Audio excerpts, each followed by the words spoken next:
Ay, magandang araw mga kasari. Tagal akong hindi active sa pag-vlog. Ngayon, uumpisa ulit ako ngayon mag-vlog mga kasari. Kasi noon, nagkasakit ako. Tumaas ang blood sugar ko. Tapos, ang tagal kong nakarecover. Lagi akong nahihilo. Kaya wala akong masyadong ginagawa. Tinatamad talaga ako gumalaw doon. Kaya ang tindahan ko ngayon, umpisa na naman bumangon. Naging matamlay talaga ang tindahan ko nung nagkasakit ako kasi hindi ko maasikaso. So ngayon, ito ulit ako, vlog. Puro lang mga shorts video ang ginagawa ko kasi yun lang ang kaya kong i-edit dahil nahihilo pa ako noon. Tagal. Ngayon bagsak na ang katawan ko. Pumayat ako ng gusto. Kailangan ko mag-diet dahil mataas ang cholesterol ko, tumaas ang blood sugar ko, pati creatinine tumaas. So, kailangan mag-diet talaga. At sa tulong ng barley, yun ang iniinom ko ngayon at bumaba na rin ang cholesterol ko, awa ng Diyos.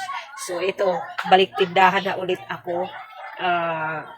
Ito, medyo may mga laman na, yung istante ko may laman na, pero yung mga dilata ko hindi pa gaano nag-uumpisa ulit na punuan. Dahil nga sa yung ibang puhunan ko nagamit ko din. Kaya panibagong puhunan, dagdag puhunan ulit. Pero awa ng Diyos ito, bumabango na ulit. Tsaka meron akong bagong business. Ito, meron akong nag-a-accept ako ng ito, printer. May printer ako ngayon. Bagong dagdag ko na kabuhayan. Printer at saka Xerox. Yun. Kahit pa paano nakakadagdag din ng kita. Kasi medyo dahil nga hindi ako naging active sa tindahan ko, kadalasan wala dahil hindi ako makapamili. So medyo tumamlay, pati mga customer ko, bihira na lang napunta dito. Pero ngayon, awa ng Diyos, dahil nga nakukumpleto na naman, unti-unti nang napupuno yung tindahan ko ulit. Kaya ito, bumabangon. Awa ng Diyos, makakabangon din ako. Makakaraos din. Ngayon, okay na rin naman ako. Bumaba na yung blood sugar ko. At na-maintain ko na dahil bumili ako ng pang-test sa glucose. Kaya namumonitor ko, hindi na naaagapan na ang mga, kung tumataas, hindi na gaya dati na napupunta ako sa dangerous. Umaabot ng 256 ang blood sugar ko.